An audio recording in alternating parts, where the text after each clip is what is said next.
Introduce two Excel part 2 তে আজকে আমরা দেখব কিভাবে একটা সেল কিংবা মাল্টিপল সেল সিলেক্ট করতে পারি। আমরা যখন কোনো মাউসের লেফট বাটন ক্লিক করব তখন ওই নির্দিষ্ট সেলটা সিলেক্ট হবে।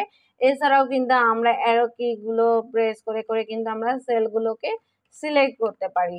যখন আমরা কোনো একটা নির্দিষ্ট সেল সিলেক্ট করব তখন ওই সেলটার যে স্ট্যাটাস বা যে ভ্যালু, সে ভ্যালুটা কিন্তু আমি এই ফর্মুলা বারে দেখতে পাবো।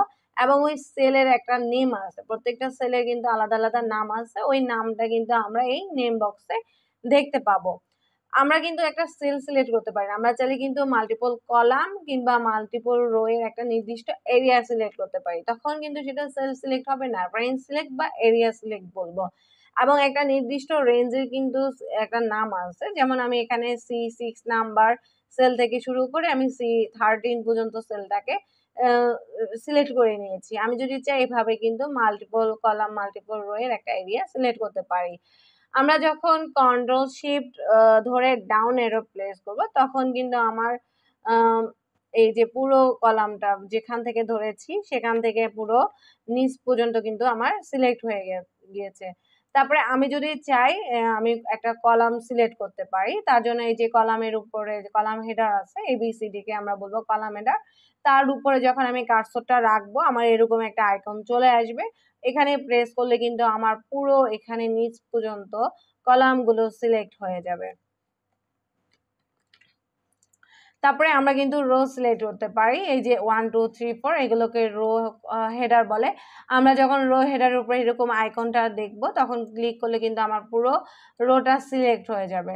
রেঞ্জ সিলেক্ট আর রো সিলেক্ট কিন্তু এক কথা না। রেঞ্জ সিলেক্ট হচ্ছে আমার একটা কলাম বা একটা রো এর নির্দিষ্ট একটা এরিয়া সিলেক্ট করা, আর কলাম সিলেক্ট হচ্ছে আমার পুরো এই সি কলামের পুরো কলাম। এখানে আমার টোটাল রো আছে 10,48,576টার মতো, পুরো আমার এখানে যতগুলো রো আছে এই কলামে সবগুলো সেলগুলো সিলেক্ট হয়ে যাবে, অর্থাৎ পুরো আমার কলামটা সিলেক্ট হয়ে যাবে। আর রেঞ্জ হচ্ছে তার একটা নির্দিষ্ট একটা এরিয়া সিলেক্ট করা।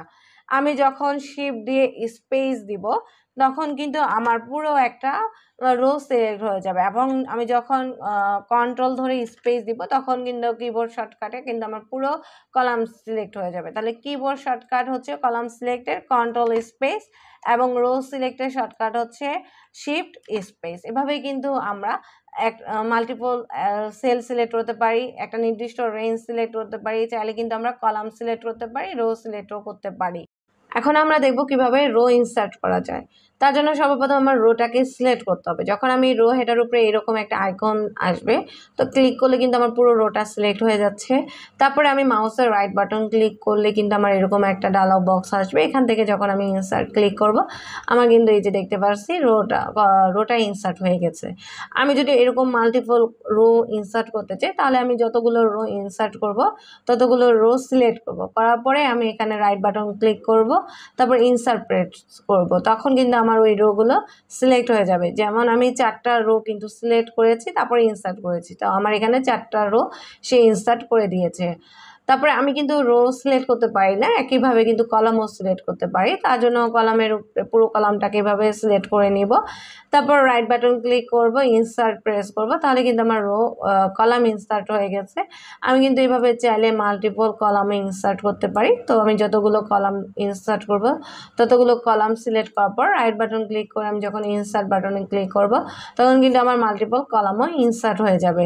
এভাবে কিন্তু আমরা multiple column multiple row insert করতে পারি। চাইলে কিন্তু আমরা এই কলামগুলোকে ডিলিটও করতে পারি, তার জন্য সিলেক্ট করব, রাইট বাটন ক্লিক করে যখন ডিলিট প্রেস করব তখন কিন্তু আমার এই কলামগুলো ডিলিট হয়ে গেছে। আমি কিন্তু চাইলে এই রোগুলোকে ডিলিট করতে পারি, তার জন্য পুরো কলাম রোটাকে সিলেক্ট করব, রাইট বাটন ক্লিক করে যখন আমি ডিলিট প্রেস করব তখন আমার কিন্তু পুরো রোটা কিন্তু সিলেক্ট হয়ে যাবে। আমরা শুধু multiple row multiple column insert করতে পারি না, চাইলে কিন্তু মাল্টিপল মানে আমরা সেলও ইনসার্ট করতে পারি। তার জন্য সেলটাকে সিলেক্ট করব, যখন ইনসার্ট প্রেস করব আমার এখানে বলে দিচ্ছে যে আমি কোথায় ইনসার্ট করতে চাচ্ছি।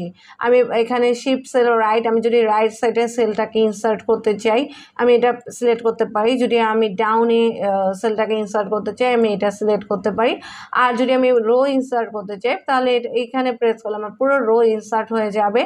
এইটা প্রেস করলে এটা সিলেক্ট করলে এই যে বাটনগুলো এই রেডিও বাটনগুলো কিন্তু প্রেস করলেই কিন্তু আমার ওইটা সিলেক্ট হয়ে যাবে। দেন আমি ওকে প্রেস করবো। তো আমি সেলটাকে সিলেক্ট করবো, রাইট সাইডে নিয়ে আসবো। এই যে আমার সেলটা ইনসার্ট হয়েছে এবং ডাটাটা রাইট সাইডে সরে আসছে।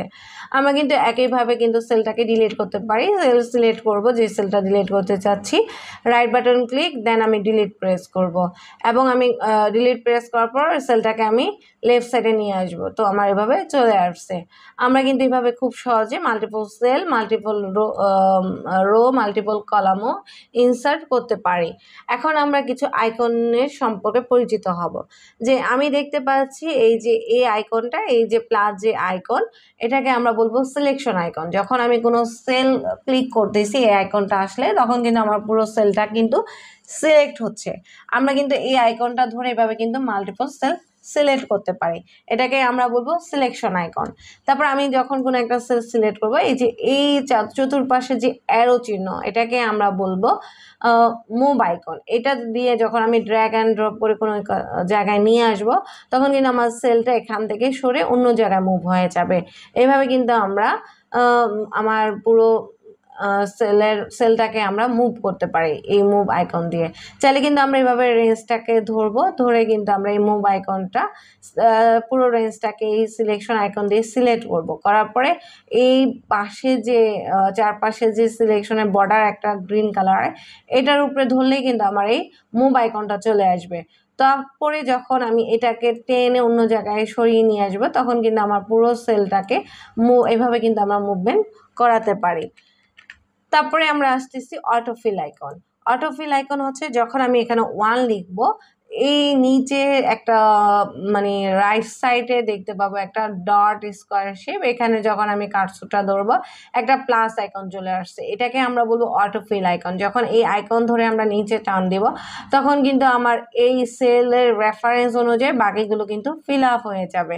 এভাবে কিন্তু আমরা চাইলে এই যেভাবে সিকোয়েন্স নাম্বার 1 2 3 4 এভাবে আমরা হাতে না দিয়ে এই অটোফিল আইকনের মাধ্যমে কিন্তু আমরা এরকম সিরিয়াল করতে পারি। 1 2 3 4 চাইলে এইভাবে অটোফিল আইকনের সাহায্যে আমরা সিরিয়াল করতে পারি। তার জন্য আমি 1 এবং 2 এই দুটাকে সিলেক্ট করব। যেহেতু আমি এখানে 1 2 3 4 আকারে আমি একটা সিকোয়েন্স আকারে দেখাতে চাচ্ছি, তাই আমি এই দুটাকে সিলেক্ট করব। তারপরে এই কোনায় নিয়ে এসে এই প্লাস আইকনটা আসলে আমি নিচের দিকে টান দিব। দিলে কিন্তু আমার এইভাবে একটা নাম্বার সিরিয়াল চলে আসবে। আমরা শুধু এইভাবে দিতে পারি না, আমরা চাইলে যদি আমি 1 তারপর 4 মানে এই 1 4 মানে কি আমার একের সাথে 3 যোগ করে করে আসবে, যে আমার এই 4-এর সাথে 3 যোগ করলে এখানে ভ্যালুটা আমি এভাবে বসাতে চাই, তাহলে আমি 1 4 এভাবে চাচ্ছি যে আমার একের পরে 3 যোগ করে করে আমার রিপিট হবে। তারপরে আমি এটাকে সিলেক্ট করব। তারপরে এই আইকনটা দিয়ে যখন নিচের দিকে টান দেব, একইভাবে রিপিট হয়ে আমার কিন্তু এখানে চলে আসতেছে। অর্থাৎ আমি এখানে যে ফর্মুলা দিয়েছি সে ওই ফর্মুলা অনুযায়ী বাকিগুলো রেঞ্জ অ্যাপ্লাই করে দিয়েছে। আমরা চাইলে কিন্তু এভাবে আমরা দিনের নামগুলো লিখতে পারি, যে আমি এখানে লিখবো স্যাটারডে। তারপরে এই নিচে অটোফিল আইকনের মাধ্যমে যদি ক্লিক করি, আমার কিন্তু এই অটোফিল হয়ে যাবে।